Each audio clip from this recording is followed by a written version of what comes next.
Just stepping back to the Quad, which you mentioned, and your overall remarks about the emergence of more both regionalism and multipolarity, I wrestle with what seems, to me at least, as something of a conundrum of India's simultaneous active membership in both the Quad and the BRICS, and for that matter, the Shanghai Cooperation Organization. We can chew gum and walk at the same time. All right, but can you be all things to all people and all regions? Does that really work? Look, it's not that we are all things to all people. We are ourselves to all people. And the idea that countries must operate in a particular context or a particular structure, that's a very post-45 Cold War-ish idea. Times have moved on. So there are today a lot of countries who feel that their freedom of choice, their operational flexibility should not be constrained because their interests are much more complicated and much more diverse than the binary picture which the Cold War era represented.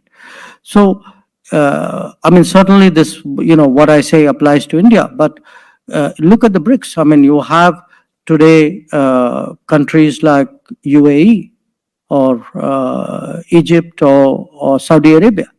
Now, these are countries which have had strong relations with the West, still have strong relations with the West.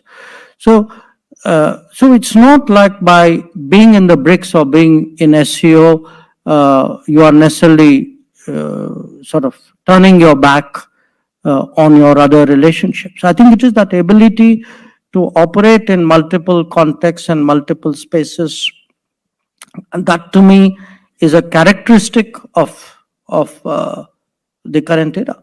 Well, can you help us understand a little bit about what India gets, what benefits accrue to India from participation in the Quad or participation in the BRICS or the SCO? Is it the same? Are these substantially different? And which of these, do some of these represent the future and some of them represent the past? No, look, I think all of them represent the future, partly because I think I'm myself part of the future. So you're kind of growing with that. If you look at the Quad, you have 4 countries. They're all market economies. They're all political democracies. They're all pluralistic societies. They also are all maritime powers. And they have a common interest in dealing with the Indo-Pacific in a certain way. They have that ability to cooperate and communicate with each other, work with each other, and carry other countries along with them. So we see this in a way as a non-treaty way of working with countries. I would argue that perhaps this is the future, that the era of arguing over who's paying who, what share and is that fair. You don't have those arguments in the Quad. So you don't have those arguments because everybody is doing, what they think is right, and there's a kind of a sort of understanding about it. In the case of the BRICS, it has a different history. It's a history of an era where Western dominance on the global order was very much more. And so you had really a collection of non-Western countries who felt they weren't getting a fair hearing in the overall scheme of things, and that by getting together on issues on which their interests overlapped, they would be able to make their voices more strongly felt. And I think it's also served its purpose. So to me, each one is a different facet of I'm now talking again from my perspective, a different facet of our interests and our activities. So I I wouldn't compare them because I think they have different histories, different composition, often different themes. The SCO again has the history. It's more Eurasian. It was focused much more on countering radicalism, terrorism. That's where it began. And today it's perhaps evolved into something more. So for us to have this range of options, combination of partners working multiple agendas at the same time, that's how it's going to go. Right.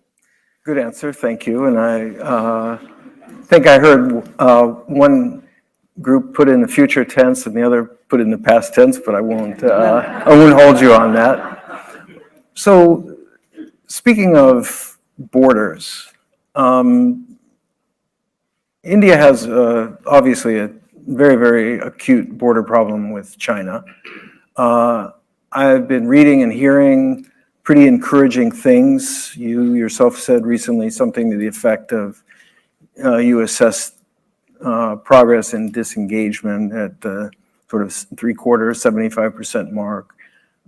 Your colleague, the National Security Advisor Doval, met recently with Wang Yi that generated pretty positive signals from both sides.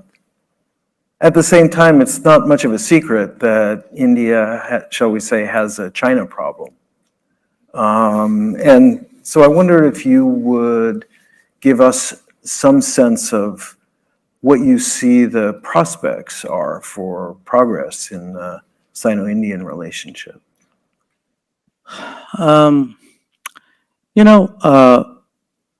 We have a difficult history with China.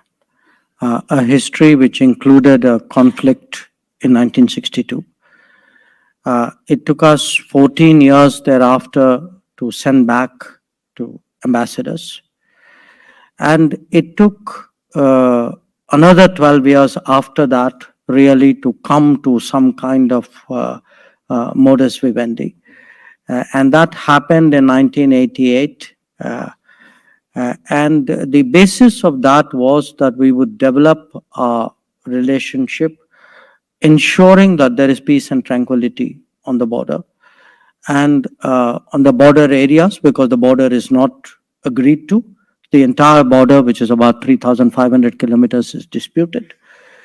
And so you make sure the border is peaceful so that other parts of the relationship can move.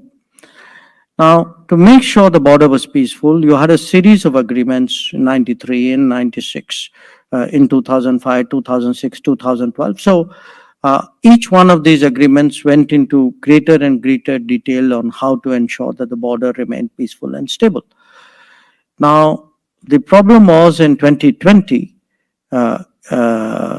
despite these very explicit agreements, we saw that the Chinese, we were all in the middle of COVID at that time, if you remember, moved large number of forces in violation of these agreements to the line of actual control. And once troops, and we responded in kind, and once troops were deployed very close up, which is very dangerous, it was likely a mishap would happen, and it did happen. So there was a clash, and a number of troops died on either side. And that has since, in a sense, overshadowed the relationship.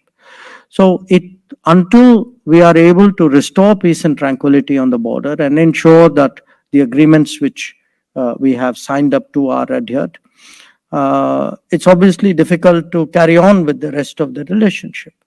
So what has been the focus for the last 4 years is to, in the first instance, at least disengage the troops, which means that they go back to the camp, to the military bases from which they traditionally operate, because right now both sides have troops who are deployed forward. And when I said 75% of it has been sorted out, I was asked in a way to quantify it to give a sense. It's only of the disengagement. So that's one part of the problem. And the main issue right now is the patrolling. How do we both of us, I would say, patrol up to the line of actual control. And right now, the patrolling arrangements after 2020 have been disturbed. So we've been able to sort out much of the disengagement, the friction points, but some of the patrolling issues need to be resolved.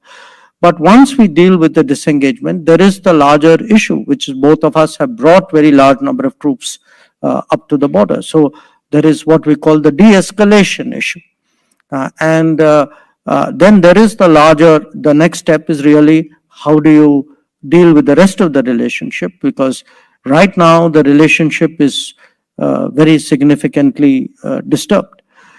That said, there are other issues that we need to look at. I mean, you have two countries who are neighbors, who are unique in the sense that they are the only two countries with over 1 billion people, and who are both rising in the global order, and who often have overlapping peripheries as well, other than the fact that they have a common border.